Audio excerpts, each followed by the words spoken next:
यं ब्रह्मा वरुणेन्द्र रुद्रमरुत स्तुन्वन्ति दिव्यैः स्तवैर्वेदैः साङ्गपदक्रमोपनिषदैर्गायन्ति यं सामगा ध्यानावस्थिततद्गतेन मनसा पश्यन्ति यं योगिनो यशान्तं न विदुसुरासुरगणा देवाय तस्मै नमः। श्रीमाचन्दनचर्चितोज्ज्वलवपु शुक्लाम्बरा मल्लिका मालालङ्कृतकुण्डला प्रविलसन् मुक्तावली शोभिता सर्वज्ञाननिदानपुस्तकधरा रुद्राक्षमालाकरा वाग्देवी वदनाम्बुजे वसतु मे त्रैलोक्यमाता चिरं। मूकं करोति वाचालं पङ्गुं लङ्घयते गिरिं यत्कृपातमहं वन्दे परमानन्दमाधवं। नमो भगवते तस्मै व्यासायामित तेजसे यस्य प्रसादाद् वक्ष्यामि नारायण कथामिमां। नारायणं नमस्कृत्य नरं चैव नरोत्तमं देवीं सरस्वतीं व्यासं ततो जयमुदीरयेत्। बोलिए जगत जननी श्री स्वस्थानी माता जी को जय। समादरणीय श्रद्धालु भक्तजनहरू, आज हामी 7औं दिनको पावन बसाइमा उपस्थित भइसकेका छौं र सुरुको स्तुति गरिसकेका छौं। अब भने कथा सुन्नुहुने सबैजनाले शुद्ध भएर एकचित्त भएर हृदयबाट तिनै स्वस्थानी आमालाई सम्झँदै सम्झँदै सम्झँदै 7औं अध्यायको कथा श्रवण गर्नुहोला। आउनुहोस् कथालाई प्रारम्भ गरौँ। अथ सप्तमोऽध्यायः दक्ष सेना उपाख्यान। कुमारजी आज्ञा गर्नुहुन्छ हे अगस्त्य मुनि। सती देवीले त्यसरी प्राण त्यागेको देखेर देवता यक्ष गन्धर्व किन्नर नाग दैत्य र ऋषि मुनि सबैले अहो साह्रै अनर्थ भयो भन्दै आश्चर्य माने। उसै बेला आकाशमा आँधी चलेर धुलो उडी सारा आकाश ढाक्यो र विपरीत हावा चल्न लाग्यो। बिना बादलकै मेघ गर्जन लाग्यो। यज्ञमा उपस्थित सबै देवताहरू यक्ष गन्धर्व किन्नर दैत्य नागहरू धुलो उडेर आँखामा परि हेर्न असमर्थ भए। वायुको वेगमा अडिन नसकी भूमिमा घोप्टिए। वायुको त्यो उग्र वेगले कतिलाई उडाएर लग्यो, कति भूमिमा पछारिए, कति रुन कराउन लागे। त्यस हुरीमा परेर कतिको हात भाँचियो, कतिको खुट्टा मर्कियो, कतिले भूमिमा टाउको टेक्न पुगे, कतिका मुख भूमिमा घोटिएर माटो खान लागे। उठ्न असमर्थ भएका जति रुन कराउन लागे। कति रक्षा गर मरे बाबा बचाओ भन्न लागे। यस्ता प्रकारले यज्ञमा उत्पात भएको केही बेरपछि हुरीको वेग कम भयो र दक्ष प्रजापतिले चिन्ता गरी सबै छोरी ज्वाइँलाई नडराऊ, डराउनु पर्दैन भनी सान्त्वना दिइसकेपछि चित्त व्याकुल गरी अब कसो गरौं भन्दै गुरु बृहस्पति कहाँ गएर बिन्ती गरे। हे गुरु, अनर्थ भयो, अब कसो गर्ने, असम्भव कुरा प्रत्यक्ष भयो भन्दै भयभीत स्वरमा कराउन लागे। त्यसै बेला नारदजीले सती देवीले अग्निकुण्डमा हामफाली प्राण त्याग गरेको देखि हावा भन्दा पनि बेगले शीघ्र कैलाशमा पुगी महादेवका चरणमा दण्डवत गरी उभिरहे। अनि हे नारद, तिमी के कामले यहाँ आएका हौ, के भन्न आएका हौ, त्यो कुरो भन। किन मौन भएर उभिरहेका छौ? यस्तो भगवान शङ्करजीको आज्ञा सुनि हात जोडेर नम्र स्वरमा नारदजीले बिन्ती गर्नुभयो। हे ईश्वर, हजुरकी प्राण प्रिया सती देवीले दक्ष प्रजापतिको यज्ञाग्निमा हाम फालेर प्राण त्याग्नु भयो। किनभने हे जगदीश्वर, हे करुणानिधि, पापिष्ट दक्षले हजुरलाई अनेक क्षुद्र वचनले हेला गरी निन्दा गरेको त्यो महादेव कहाँको देवता हो? त्यो त बौला पो हो। त्यसलाई नडाकेर मेरो के हुन सक्दछ? मेरा 33 कोटी छोरी ज्वाइँ र ब्रह्मा विष्णु आदि छँदैछन्, कस्तै भए पनि म त्यसलाई डाक्ने होइन इत्यादि अनेक दुर्वचन बोलेको सुन्दा सहन नसकी क्रोधयुक्त भएर भूमिमा लात्तले हानी यज्ञको परिक्रमा गरी कसैको पनि मुखतर्फ नहेरी केवल हजुरको नाम शिव शिव भन्दै यज्ञाग्निमा हाम फाली प्राण त्यागिन हे प्रभु। हजुरको डरले अग्निले देह दग्ध गर्न सकेका छैनन्, केवल प्राण छाडेर यज्ञ कुण्डमा शयन गरे झैं सुतिरहनु भएको छ। हे ईश्वर, यही कुरा बिन्ती चढाउनको लागि आएको हुँ। हे चन्द्रमौले, अनर्थ भयो, अब के गर्ने भनी नारदजी उभिरहनु भयो। नारद मुनिका कुरा सुनेर महादेवले आज्ञा गर्नुभयो, हे मुनि, तिमीले भनेको कुरा निश्चय सत्य हो कि होइन? शिवको यस्तो वचन सुनि नारदजीले भन्नुहुन्छ, हे जगदीश्वर, हजुरको सामु मिथ्या बोल्ने साहस अथवा शक्ति ममा छँदै छैन। ध्यान दृष्टिले हेर्नु भए सत्यासत्य हजुरलाई थाहा हुनेछ। नारदजीका त्यस्तो वचन सुनि ध्यान दृष्टिले विचार गरी भगवान महादेवले हेर्नुभयो त अत्यन्त क्रोधले तिनै नेत्रबाट अग्निका ज्वाला निकाली दाराकीटी पाखुरा निमोट्दै नारदजीको सामुन्ने नै भन्नुभयो, हे मुने, 33 कोटी देवताले रक्षा गरिएको पापिष्ट दक्षको विनाश नगरी अब मैले छाड्ने छैन। अब तिमी आफ्नो आश्रममा जाऊ भनी बिदा दिनुभयो र नारदजी श्री महादेवलाई दण्डवत प्रणाम गरेर आफ्नो धाममा जानुभयो। नारदजी गएपछि भगवान शिवले सती देवीलाई सम्झेर रिसले तिनै नेत्रबाट अग्निका जस्तै ज्वाला निकाली शिखाबाट एउटा जटा झिकेर भूमिमा पछारे। त्यसबाट मेघ गर्जे जस्तै चर्को शब्द गरी भयंकर चतुष्ठी योगिनी र भूत प्रेत पिशाच प्रमथ गणले सहित भएर महाकाली उत्पन्न भइन्। कस्ती महाकाली भनी डरलाग्दो अनुहार भएकी, लामा लामा दारा निस्केकी, आकाश जस्तै पेट भएकी र बाघको छाला कम्मरमा बेरेकी, झाक्रो फिजेकी, हातमा भयंकर खड्ग लिएकी, कहिले हाँस्ने कहिले लामो जिब्रो निकाल्ने यस्ती महाकाली शिवजीको सामुन्ने उभि के कामले मेरो आराधना गर्नुभयो भनी बिन्ती गरिन्। अनि महादेवले अघि झैं अर्को जटा झिकेर भूमिमा पछारे। त्यसबाट पृथ्वी कम्पायमान पर्दै क्रोधित सिंह जसरी गर्जन्छ त्यस्तै ध्वनि निकाल्दै हजार सूर्य जस्तै तेज भएका, सम्पूर्ण शरीरमा खरानी घसेका, मुण्डमाला लगाएका, दायाँ हातमा त्रिशूल लिएका र बायाँ हातले डमरू बजाउने यस्ता भीषण मूर्ति भएका वीरभद्रले महादेवका अगाडि उभिएर बिन्ती गरे, हे शम्भो, हामीहरूलाई किन आराधना गर्नुभयो? तिनीहरूको यस्तो प्रार्थना सुनेर महादेवले आज्ञा गर्नुभयो, हे वीरभद्र, हे महाकाली, तिमीहरूलाई पापिष्ट दक्ष प्रजापतिको यज्ञ विध्वंस पारी उसको पनि संहार गरी दक्षका सहायक संरक्षक देवताहरूको पनि संहार गरेर आओ भनी डाकेको हुँ। अब तिमीहरू नन्दी, भृंगी, 64 योगिनी, भूत प्रेत पिशाच समेत भई दक्षको यज्ञ विध्वंस गर्न तत्कालै जाओ। श्री महादेवको यस्तो आज्ञा सुनि नन्दी, भृंगी, भूत प्रेत, योगिनी र पिशाच सहित भई मेघ गर्जे झैं सिंहनाद गरी पृथ्वी डोलायमान पारी साक्षात यमराज नै प्राणीको नाश गर्न हिँडे झैं क्रोधित भएर शिवको आज्ञा शिरोपर गरी कैलाश पर्वतबाट हिँडे। तिनीहरूको चालामाला देखेर पृथ्वीलाई भार थाम्न कठिन पर्यो र थर थर कापिन्। 7 समुद्र छचल्किए, समस्त जीव त्राही त्राही भए। दक्षको यज्ञमा पनि अनेक किसिमका उत्पातहरू हुन लागे। आकाशमा काग र गिद्ध मण्डलाकार गरी उड्दै कराउन लागे। स्यालहरू आँखा र मुखबाट आगोको ज्वाला निकाल्दै कराउन र दगुर्न लागे। रगतको वृष्टि भयो, विपरीत वायु चल्न लाग्यो। यस्तो उत्पात हुन लागेको देखेर यज्ञ मण्डपमा बसेका सबै हाहाकार गर्दै यताउता भाग्न लागे। स्त्री, बालक, बुढाहरू भाग्न नसकी भूमिमा घोप्टिएर रुन कराउन लागे। कोही अझ के हुने हो भनेर डराई त्राही त्राही हुन लागे।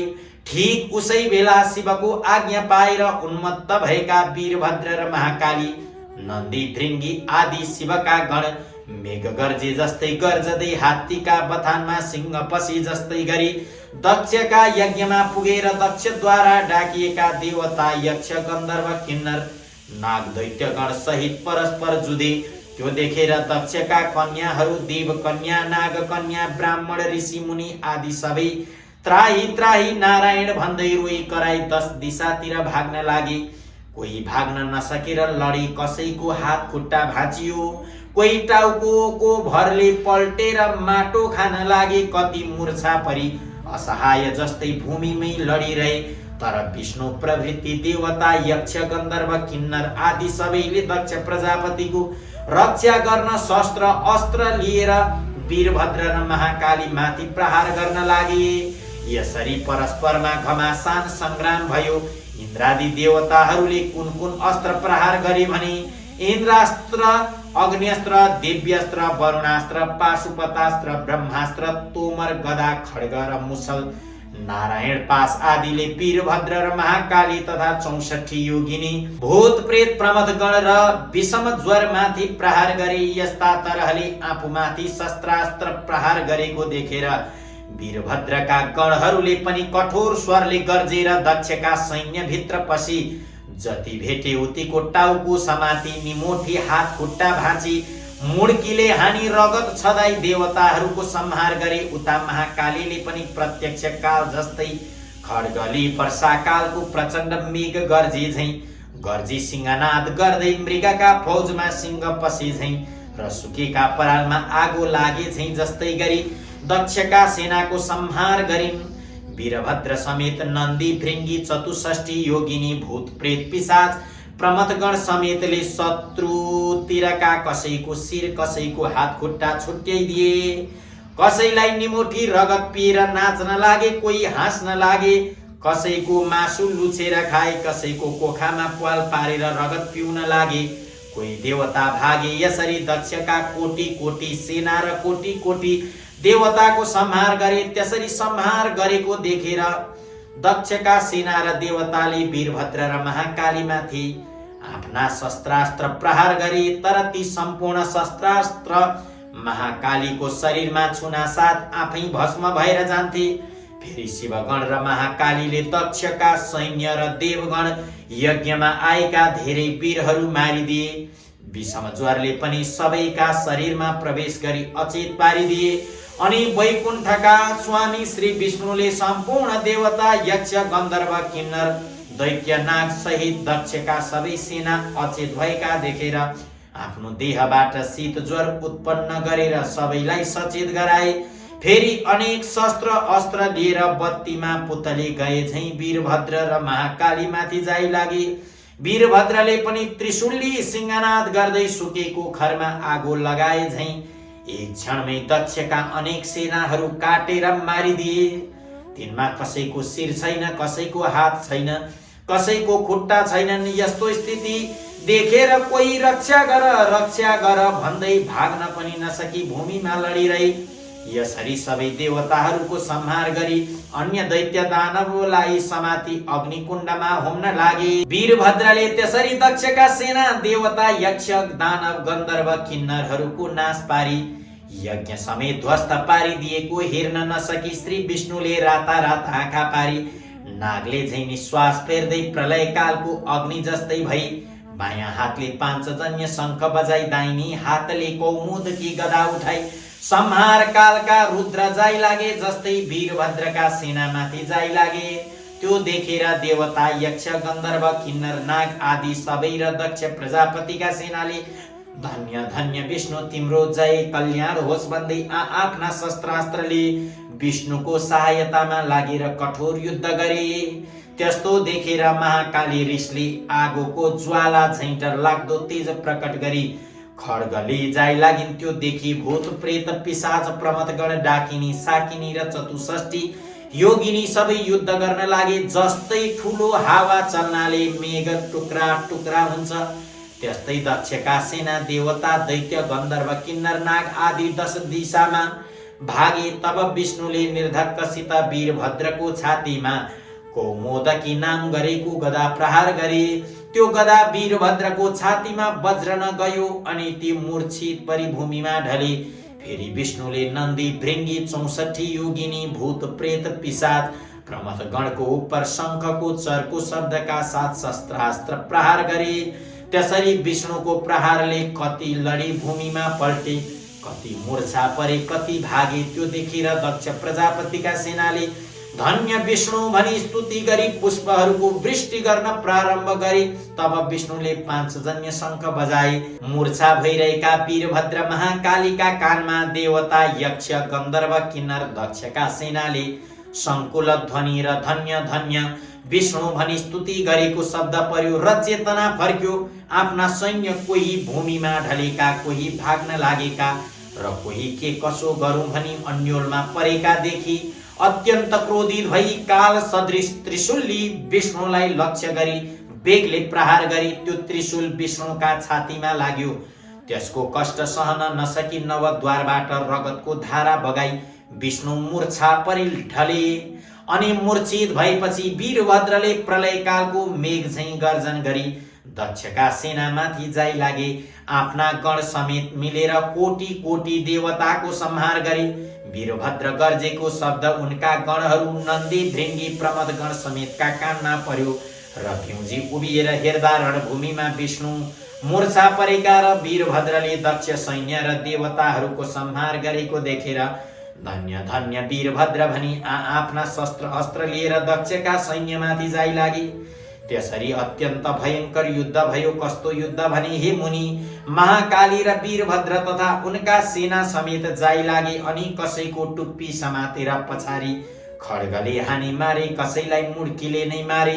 64 योगिनीले पनि कतिलाई निमोठेर मारे, कसैको काखीमा प्वाल पारेर रगत पी मारे, कसैलाई पक्री अग्निकुण्डमा होमिदिए। यस्ता प्रकारले देवता यक्ष गन्धर्व दैत्य किन्नरको नाश गरेर वीरभद्रका सैन्यले जय जय भनी कराएको शब्द मूर्छा परेका विष्णुको कानमा पर्यो र मूर्छाबाट उठेर हेर्दा वीरभद्र र महाकालीले यज्ञ विध्वंस पारी देवताहरू र दक्षका सैन्य समेत नाश गरेको देखि अत्यन्त क्रोधित भई राता राता आँखा पारेर, हे पापिष्ट, आज तेरो नाश गरेर दक्षको यज्ञ पूर्ण गरी सबै देवता यक्ष गन्धर्व नाग आदि सबैलाई सन्तोष दिनेछु। आज एकादश रुद्र तेरो सहायक भएर आए पनि रक्षा गर्न सक्ने छैनन्। सम्पूर्ण दुष्टको संहार गर्ने यो चक्रदेखि मणि सुदर्शन चक्र देखाए। विष्णुले भनेको त्यस्तो क्षुद्र वचन सुनेर वीरभद्र रिसले चुर भई भन्दछन्, हे पापिष्ट विष्णु, सम्पूर्ण दुष्टको नाश गर्ने चक्र भनेर देखाइस्। तेरो पराक्रम माफिक त्यो चक्र मेरा उपर प्रहार गरेर हेर।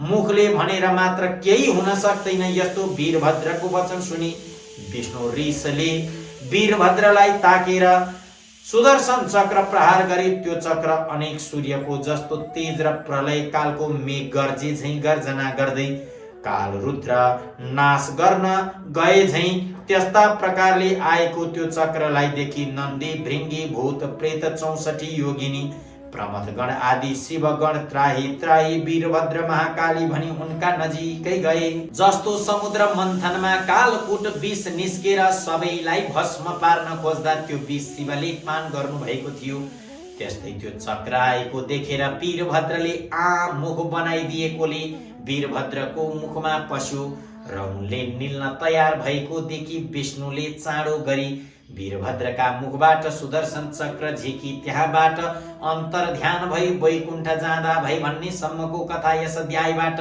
इति श्री स्कन्द पुराणे केदारखण्डे माघ महात्म्ये कुमार अगस्त्य संवादे श्री स्वस्थानी परमेश्वर्या व्रत कथायां दक्ष सेना वधो नाम 7मोऽध्यायः। बोलिए जगत जननी श्री स्वस्थानी माताजी को। सज्जन वृन्द, हजुरहरू कथा सुन्ने जति सबैले यदि सम्भव हुन्छ भने हातमा चन्दन अक्षता पुष्प लिएर पुष्पाञ्जलीमा शरीक बन्नुहोला। यदि चन्दन अक्षता पुष्प लिन सम्भव छैन भने मनैबाट स्वस्थानी आमालाई सम्झँदै यो पुष्पाञ्जलीका सुन्दर श्लोकहरू श्रवण गर्नुहोला। उपनयतु मङ्गलं वः सकल जगन् मङ्गलालयः श्रीमान् दिनकर किरण निबोधित नवनलिन दल निभेक्षणः कृष्णः। काले वर्षतु पर्जन्य पृथिवी सस्यशालिनी देशोऽयं क्षोभरहितो ब्राह्मणः सन्तु निर्भया अपुत्रा पुत्रिणः सन्तु पुत्रिणः सन्तु पौत्रिणः निर्धना सदना सन्तु जीवन्तु शरदां सताम्। तत्रैव गंगा यमुना च तत्र गोदावरी सिन्धु सरस्वती च तीर्थानि सर्वाणि वसन्ति तत्र यत्राच्युतोदार कथा प्रसङ्गः या कुन्देन्दु तुषारहार धवला या शुभ्रवस्त्रावृता या वीणावरदण्ड मण्डितकरा या श्वेत पद्मासना या ब्रह्माच्युत शङ्कर प्रभृतिभिर्देवैः सदा वन्दिता सा मां पातु सरस्वती भगवती निःशेषजाड्यापः कायेन वाचा मनसेन्द्रियैर्वा बुद्ध्यात्मना वा प्रकृतिस्वभावात् करोमि यद्यत् सकलं परस्मै नारायणायेति समर्पयेत्। बोलिए जगत जननी श्री स्वस्थानी माताजी को जय। यदि हजुरहरूले हातमा चन्दन अक्षता पुष्प लिनु भएको थियो भने त्यो चन्दन अक्षता पुष्पलाई स्वस्थानी माताकै ग्रन्थमा चढाएर प्रणाम गरिदिनु होला भन्दै यतिका बेरसम्म श्रद्धा भक्ति अनि विश्वासको साथमा कथा सुन्नु भएकोमा यहाँहरू सबैको मनोकामना आमा स्वस्थानीले परिपूर्ण गरिदिनुहोस् भन्दै आजको बसाइबाट म पनि हजुरहरू माझबाट बिदा चाहन्छु। भोलि फेरि 8 अध्यायको पावन कथा लिएर उपस्थित हुनेछु। कथा सुन्दै रहनुहोला।